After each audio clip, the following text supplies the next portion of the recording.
दोस्तों आज मैं एक्सप्लेन करने वाला हूँ हाल ही में ही नेटफ्लिक्स के ऊपर रिलीज हुई एक काफी इंटरेस्टिंग इंडोनेशियन हॉरर मूवी को जिसका नाम है क्रोमोलियो। ये मूवी जो है वो इंडोनेशिया के रियल अर्बन लेजेंड से इंस्पायर्ड होकर बनाई गई है। उम्मीद करता हूँ कि आपको पसंद आएगी। और मैंने हाल ही में एक्सप्लेन किया है एक स्पेनिश हॉरर मूवी को जिसका नाम है नो वोल्टीज। अगर आपने उसे नहीं देखा है जाकर देख लेना, उसका लिंक आपको नीचे डिस्क्रिप्शन पिन कॉमेंट दोनों में मिल जाएगा। चैनल के ऊपर नए हैं तो सब्सक्राइब कर लीजिए ताकि आप तक नोटिफिकेशन सबसे पहले आ जाएगी। तो चलिए अब बिना किसी देरी के चलते हैं सीधा वीडियो की तरफ।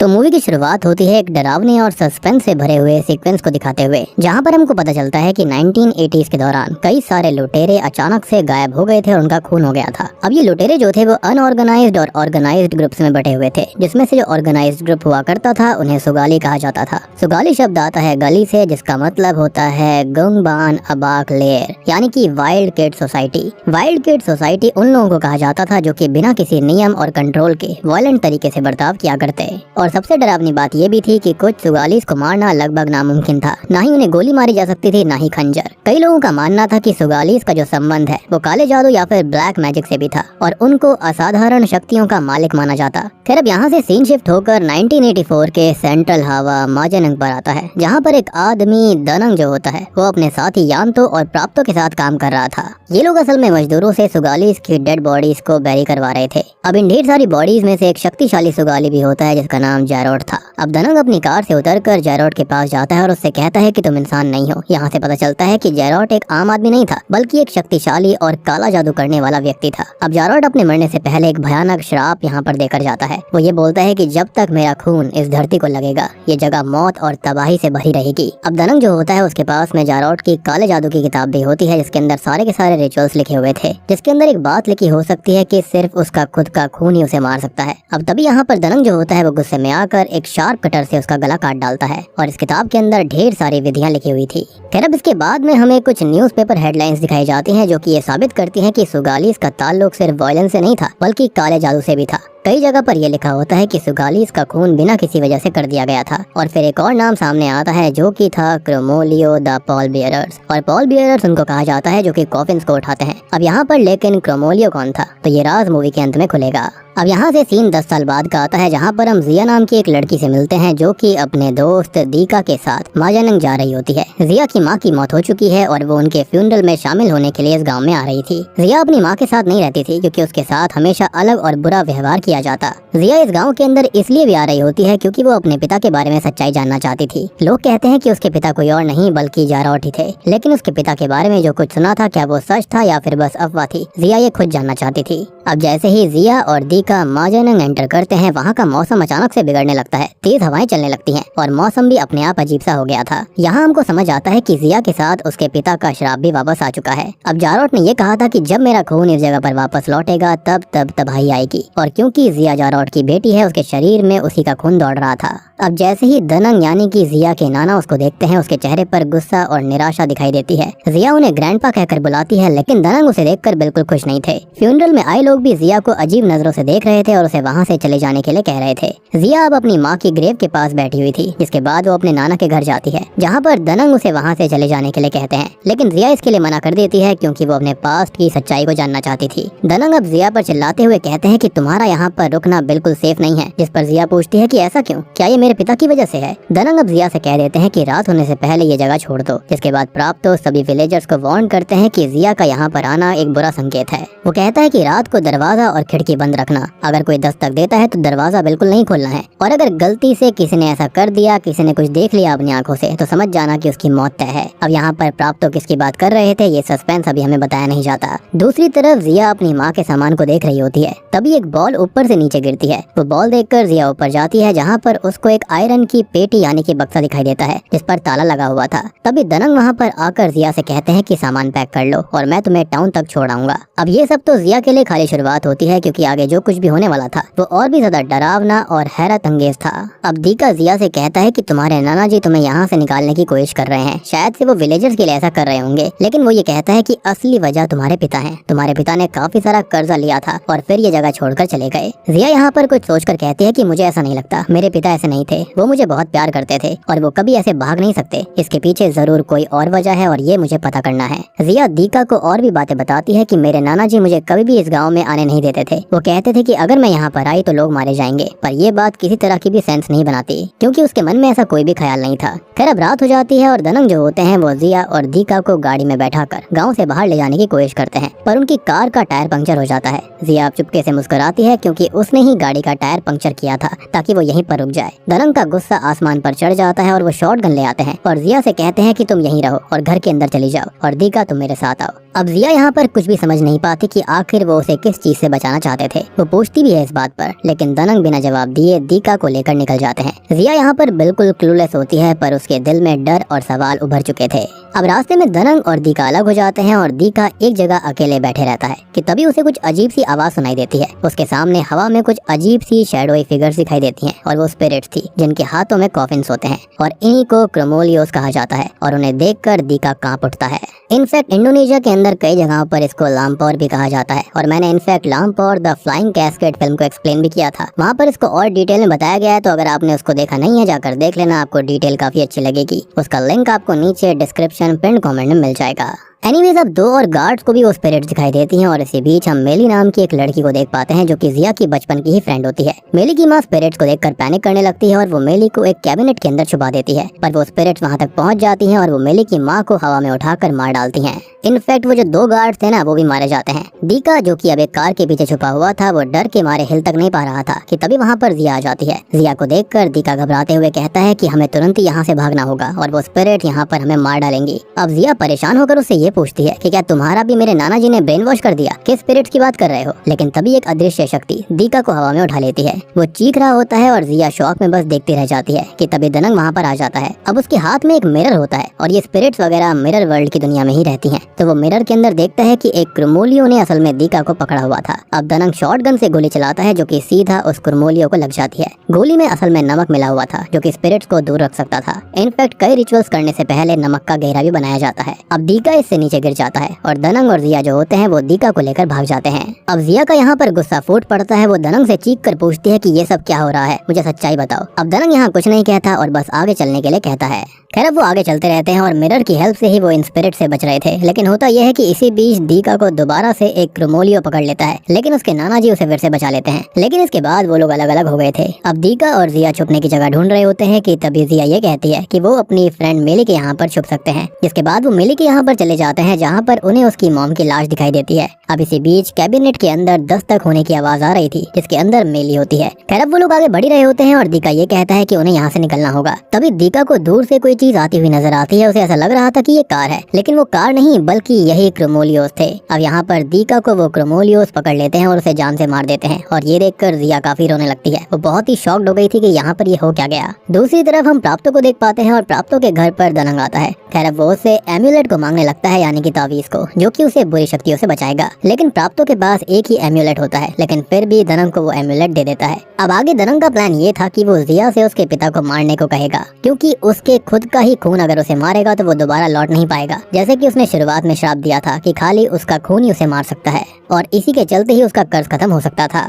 अब वो उससे सॉल्टेड बुलेट्स और एम्यूलेट को लेकर चला जाता है। मीनवाइल हम देखते हैं कि जिया को यांतो ने किडनैप कर लिया था और यांतो वही व्यक्ति है जिसने कि दनंग के साथ मिलकर ठग्स और जारोट को मारा था। वो जिया से कहता है कि वो उसी का इंतजार कर रहा था। वो देखता है कि एक एम्यूलेट जिया के गले में भी था ताकि वो उससे बच सके। अब ये उसे उसके नाना जी ने दिया होगा। अब जिया तभी ये पूछती है कि इस एम्यूलेट से वो किस चीज से बच सकती है। तभी यांतो उसे बताता है कि उसके पिता ने एक कर्ज दिया था इस गाँव को जिससे वो इस एम्यूलेट से बच सकती है। अब वो उसे पूरी बात बताता है कि उसके नाना जी ने उसके पिता को मार दिया था उसके गले को काटकर, लेकिन वो ऐसे ही नहीं खत्म होने वाला था क्योंकि वो काला जादू करता था और उसके गला कटने से पहले उसने इस गांव को श्राप दिया था कि जब जब उसका खून इस जमीन पर रहेगा तब तब उसका श्राप दोबारा जाग जाएगा। और जिस दिन से जिया यहाँ पर आई है उसी दिन से सुगालीज वापस अपनी कब्र से जिंदा हो गए और वो भी क्रोमोलियो की फॉर्म में, यानी कि जितने भी सुगालीज को मारा गया था वो फिर से आ गए थे। और ये जितने भी क्रोमोलियोस थे ये कोई और नहीं बल्कि वही सुगालीज थे जिनको शुरुआत में गाड़ा गया था। और जो भी उन्हें देखता है उसका मरना तय होता है और इन सब मौतों का रीजन है जारोट और खुद जिया भी इसकी वजह है क्योंकि उसी की वजह से ये कर्ज ट्रिगर हुआ। तभी तो आपको याद होगा कि जब जिया यहाँ पर आई थी उसने जैसे ही गांव के अंदर कदम रखा था तो पूरा का पूरा माहौल चेंज हो गया था। अब दूसरी तरफ हम प्राप्तो की बीवी को देख पाते हैं जो कि ये कहती है कि उनके पास एक ही एम्यूलेट था और वो भी उसने ददंग को दे दिया और क्या वो उसे मना नहीं कर सकता था। वो ये कहती है कि अब उनको कौन बचाएगा और उसके कहने की ही देरी थी कि तभी उनके दरवाजे पर दस्तक होती है और दरवाजा खोलने पर प्राप्तो की बीवी को क्रोमोलियोस दिख जाते हैं और यहाँ प्राप्तो की बीवी को क्रोमोलियोस मारने आने लगते हैं। लेकिन प्राप्तो उसे बचाने की कोशिश करता है लेकिन वो ऐसा कर नहीं पाता, जिसके चलते दोनों ही बेरहमी से खत्म हो जाते हैं। अब इधर यान तो जिया को उसके पिता के बारे में सब कुछ बता देता है। तब वो ये पूछती है कि क्या उसके डैड जिंदा हैं, जिस पर वो ये कहता है कि जारोट को कोई भी इजीली नहीं मार सकता, यानी कि एटलीस्ट यहाँ पर टिपिकल नॉर्मल तरह से तो बिल्कुल भी नहीं। और उसे रोकने के लिए ही उसके नाना जी यानी कि ददंग ने उसका गला काट कर उसके बाकी शरीर को अलग अलग दफना दिया था, यानी कि सर को अलग और बाकी हिस्से को बिल्कुल अलग। लेकिन उसे मारने का एक ही तरीका है और वो जिया खुद है। जिया ही अपने पिता को खत्म कर सकती है और ऐसा उसके खुद के पिता के श्राप की वजह से था, क्योंकि जारोट का ही खून उसको रोक सकता था, यानी कि खुद जिया। उसके लिए जिया को अपने पिता की बॉडी को ढूंढना होगा और उसके सर और धड़ को एक साथ लगाकर किसी शार्प ऑब्जेक्ट जिस पर जिया का खुद का खून लगा होगा उस ऑब्जेक्ट से उसे स्टैब करना पड़ेगा, जिसके बाद ही फाइनली उसका कर्ज खत्म होगा और वो मर सकता है। और इसी चीज की प्लानिंग उसके नाना जी कर रहे हैं। यही उनका प्लान है कि वो जिया के जरिए उसके पिता को मरवाएगा। जिया कहती है कि उसके नाना जी तो अच्छे इंसान हैं। तब वो बताता है कि उसके नाना जी बिल्कुल भी अच्छे इंसान नहीं है और असलियत ये थी कि उन्होंने ही सुगालीस को आतंक फैलाने के लिए कहा था और उसने कभी भी विलेजर्स के बारे में नहीं सोचा। और जिया अभी तक इसलिए जिंदा है क्योंकि उसने वो एम्यूलेट पहना हुआ था जो कि असल में जारोट के दांत से बना था और वो भी उसने खाली खुद के प्राप्तो और जिया के लिए वो बनवाया था। बाकी लोगों को उसने मरने के लिए छोड़ दिया। यान तो बताता है कि उसने क्रोमोलियोस से बचने के लिए खुद को आधा बना लिया ताकि वो उन्हें देख ना पाए। यान तो यहाँ पर ये बात भी बताता है कि उसने क्रोमोलियोस से बचने के लिए खुद को अंधा कर लिया ताकि वो उनको देख ही ना पाए, क्योंकि जो उनको देखता है उनकी मौत पक्की थी। अब जिया उसको ये कहती है कि वो उसे यहाँ से जाने दे ताकि वो इन चीजों को रोक पाए। तभी यान तो कहता है कि उसे रोकना कौन चाहता है, वो तो ये सब होने देना चाहता है क्योंकि ये विलेज इविल लोगों से भरा हुआ है और वो भी उसी में से आता है और वो सब के सब मरना डिजर्व करते हैं क्योंकि उन लोगों ने कई ठग्स को बहुत ही बुरी तरह मारा था। यहाँ पर यान तो जिया पर गन पॉइंट करता है ये कहते हुए कि उसे मरना होगा ताकि वो ये कर्ज खत्म ना कर पाए। और जैसे ही यान तो उस पर गोली चलाता है तो जिया उसे लात मार देती है जिससे कि उसका निशाना चूक जाता है। अब गनशॉट की आवाज सुनकर वहाँ पर दनंग आ जाता है और दनंग यानतो को मार मार के घायल कर देता है। तो वो उसे मारने ही वाला था लेकिन तभी जिया उसे रोक देती है, जिसके बाद में वो जिया को वहाँ से लेकर जाने लगता है। जिया उनसे ये कहती है कि उसको सब कुछ पता चल चुका है और ये गाँव उसी की वजह से शापित हुआ था। दनंग उसके हाथ पर एक कट लगाता है और उसे एक डैगर पर लगा लेता है। दनंग उसे ये कहता है कि इसी डैगर से उसे उसके पिता को मारना होगा। जिया कहती है कि उसके पिता उसके लिए अच्छे इंसान थे और वो अपने पिता से 10 साल बाद मिलने जा रही थी और वो चाहते हैं कि वो उसे स्टैब करके मार दे। उससे ऐसा नहीं हो पाएगा। दनंग ये कहता है कि अगर वो उसे नहीं मारेगी तो वो खुद अपने हाथों से उसके पिता को मारेगा। बस उसे उसके खून की जरूरत थी और वो उसको मिल चुका है।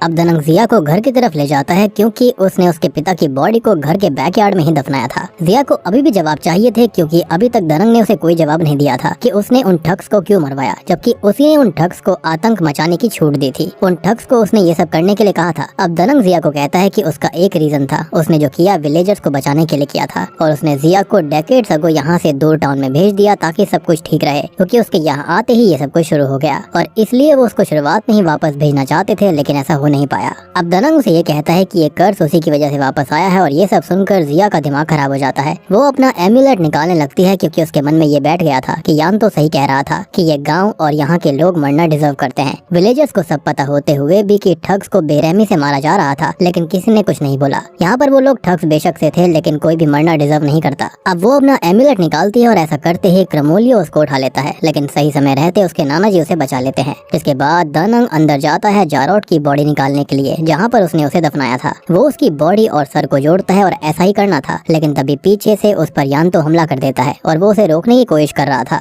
दूसरी तरफ जिया को उसके पिता का क्रोमोलियो पकड़ लेता है और जिया उसके पिता से कहती है कि उसे ये सब करने का गुस्सा होने का पूरा अधिकार है। लेकिन इसी बीच उसकी स्पिरिट दोबारा अपनी बॉडी में वापस चली जाती है, यानी कि अब वो रिवाइव हो जाता है अपने इंसानी फॉर्म में। अब यहाँ पर यान तो जारोट से माफी मांगता है लेकिन यान तो को वो खत्म कर देता है। जिसके बाद में जारोट दनंग के पास जाता है और यहाँ पर वो उसने जो उसके साथ किया था वो सब बताता है। दरअसल बात ये थी कि जारोट जो था ना वो ठग होने के साथ साथ एक ब्लैक मैजिशियन भी था। लेकिन जब दनंग को इस बारे में पता चला तब उसने उसे रोका नहीं बल्कि उसे और अच्छे से ये सब सीखने के लिए कहा था। जिसका मतलब साफ था कि दनंग ही वो था जिसने कि जारोट को ये सब करने के लिए उकसाया, लेकिन बाद में उसने उसे मार दिया। अब जारोट उसे इसी बात की सजा दे रहा था लेकिन दनंग कहता है कि उससे भी ये सब किसी ने करवाया था, उसे ऑर्डर्स मिले थे ये सब करने के लिए। लेकिन ये ऑर्डर किसने दिए थे इस फिल्म के अंदर इस बारे में डिटेल में नहीं बताया गया, लेकिन इसके बारे में एक थ्योरी है जिसके बारे में मैं आपको बताऊंगा। खैर इसी बीच अंदर जिया आ जाती है जो कि अपने पिता को रोकने लगती है और उसके पिता उसके पास आते हैं और वो उससे गले मिलती है। जिया कहती है कि वो ये सब रोक दें, लेकिन जिया से उसके पिता ये कहते हैं कि इन सब का अब कोई फायदा नहीं है, कोई भी अमाउंट ऑफ सफरिंग उसे सेटिस्फाई नहीं कर सकती। वो सबको मारना चाहता है, इन सभी गाँव वालों को।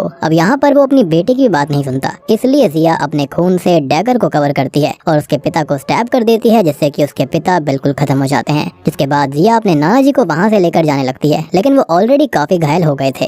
यानी कि यहाँ पर दनंग जो कुछ कर रहा था उसमें उसकी खुद की मर्जी नहीं थी। जारोट को यहाँ पर उसने ठग बनाया या फिर उसने सब कुछ कह दिया था कि वो गाँव वालों को कुछ भी कर सकता है, इसमें उसका कोई हाथ नहीं था। इसके पीछे किसी और के ही ऑर्डर्स थे। जारोट को मारने में भी उसका कोई हाथ नहीं था, उसके लिए भी उसके पास ऑर्डर्स ही आए थे। खैर अब तभी वहाँ पर उसकी बेस्ट फ्रेंड मेली आ जाती है, जिसने उनकी सारी बातें सुन ली थी कि ये कर्ज असल में जिया की वजह से आया और उसी की वजह से उसकी माँ की भी मौत हुई। वो जिया को शूट करने लगती है जिससे कि उसे गोली लग जाती है, लेकिन इसी बीच दनंग मेली को जान से मार डालता है और उसके बाद खुद भी दम तोड़ देता है क्योंकि वो काफी घायल हो गया था। अब उसके नाना जी को खत्म होता हुआ देख उसे काफी रोना आता है, लेकिन वो भी धीरे धीरे खत्म ही हो रही होती है। लेकिन तभी उसे उस डैगर के बारे में याद आता है और अब वो उस डैगर को अपने ऊपर ही स्टैब कर लेती है जिस पर उसके पिता का खून लगा हुआ था। और यहाँ पर हम देखते हैं कि जिया की आंखें बिल्कुल उसके पिता की तरह ग्लो कर रही थी, यानी कि कहीं ना कहीं अब उसके अंदर भी शक्तियां एक्टिवेट हो गई या फिर उसके पिता के श्रापित खून की वजह से उसके अंदर भी एक कर्स आ गया था। जिसके बाद हम उसे रोड पर चलता हुआ देख पाते हैं और यहाँ पर हम नोटिस करते हैं कि उसके घाव खुद पे खुद हील हो रहे थे, यानी कि उसके डैड का ब्लैक मैजिक वाला जो असर था वो उसके ऊपर हो चुका था। खैर अब यहाँ पर हम एक मिड ग्रेड सीन को देख पाते हैं जहाँ पर एक आदमी सूट में आता है और वो जारोट की लाश को शॉकिंगली वहाँ से लेकर चला जाता है और उसकी बातों से ऐसा लग रहा था कि जैसे कि वो उसके बॉडी को कई सालों से ढूंढ रहा हो। और बूम, इसी के साथ में क्रोमोलियो इंडोनेशियन हॉरर मूवी यहीं पर खत्म हो जाती है। तो दोस्तों ये थी क्रोमोलियो फिल्म की कहानी। उम्मीद करता हूँ कि आपको पसंद आई होगी। अब बात करते हैं इस मूवी की कुछ थियरीज के बारे में। तो हमने जिस सूट वाले इंसान को देखा था, तो मेरे हिसाब से वही वो व्यक्ति हो सकता है जिसको दनंग ने ऑर्डर्स दिए थे सब कुछ करने के लिए। एंड आई बिलीव कि यहाँ पर वो अभी भी जारोट के शरीर का इस्तेमाल करना चाहता था, क्योंकि वो कहीं ना कहीं खत्म नहीं हुआ है। एंड आई बिलीव कि वो खाली कुछ टाइम के लिए रुक गया था और मुझे लगता है कि अगर उसे फिर से ब्लैक मैजिक के साथ जिंदा करा जाए तो वो फिर से तबाही ला सकता है। एंड शायद से ये सूट वाला आदमी उसी चीज के फिराक में था। अब बात करें सुगाली ठग्स के बारे में, तो सुगाली जो ठग्स थे वो एक वायलेंट ग्रुप था। उनका नाम उनके अनकंट्रोलेबल बिहेवियर की वजह से पड़ा था। जारोट जो कि ब्लैक मैजिक एक्सपर्ट था, इन सब का लीडर बन गया था। उसका मरना भी मुश्किल था, लेकिन उसकी खुद की किताब के मुताबिक सिर्फ उसका खुद का खून ही उसका अंत कर सकता था, जो कि एंड में हुआ भी। अब दनंग के रोल के बारे में बात करते हैं, तो दनंग को शायद किसी पावरफुल इंसान यानी कि सूट वाले आदमी ने धमकी दी थी कि अगर उसने जारोट को नहीं रोका तो सब विलेजर्स मर जाएंगे। इसलिए उसने जारोट को उकसाया और फिर उसका गला काट दिया। लेकिन ये भी पॉसिबल है कि शायद से दनंग ने अपनी ही नातिन जिया को जारोट के कंट्रोल से बचाने के लिए किया होगा। अब बात करते हैं सूट वाले आदमी के प्लान के बारे में। तो सूट वाले आदमी का ऑब्जेक्टिव अभी अनक्लियर सा है, लेकिन ये लगता है कि वो जारोट के ब्लैक मैजिक के पावर को अपने काम के लिए इस्तेमाल करना चाहता था और इसलिए वो जारोट की बॉडी को ढूंढ भी रहा था और इसके लिए उसने दनंग और विलेजर्स को मैनिपुलेट करा होगा, जिसके चलते ये तबाही मची थी और ये पूरा का पूरा गाँव शापित हो गया था। अब ये जो बातें हैं ना, वो इस तरफ इशारा करती है कि सूट वाला आदमी शायद इस कहानी का असली मास्टरमाइंड हो सकता है और ये कहानी का अगला पार्ट उसके अराउंड भी हो सकता है, यानी कि शायद से पार्ट 2 भी आ सकता है। तो उम्मीद करता हूँ कि आपको ये पूरी फिल्म अच्छे से समझ में आ गई होगी। समझ में आ गई है तो वीडियो को लाइक कर देना, चैनल के ऊपर नए हैं तो सब्सक्राइब कर लीजिए, कमेंट करके बताना कि आपको ये फिल्म कैसी लगी। अगर आप इसे देखना चाहते हैं तो आप जाकर नेटफ्लिक्स के ऊपर देख सकते हैं। साथ ही साथ मैंने ये बहुत ही बेहतरीन स्पेनिश फिल्म को एक्सप्लेन किया है जिसका नाम है नो वोल्टीज। अगर आपने उसे नहीं देखा है जाकर देख लेना, उसका लिंक आपको नीचे डिस्क्रिप्शन पिन कमेंट में मिल जाएगा। तो मैं आप सबको मिलता हूँ अगली वीडियो के साथ में, तब तक के लिए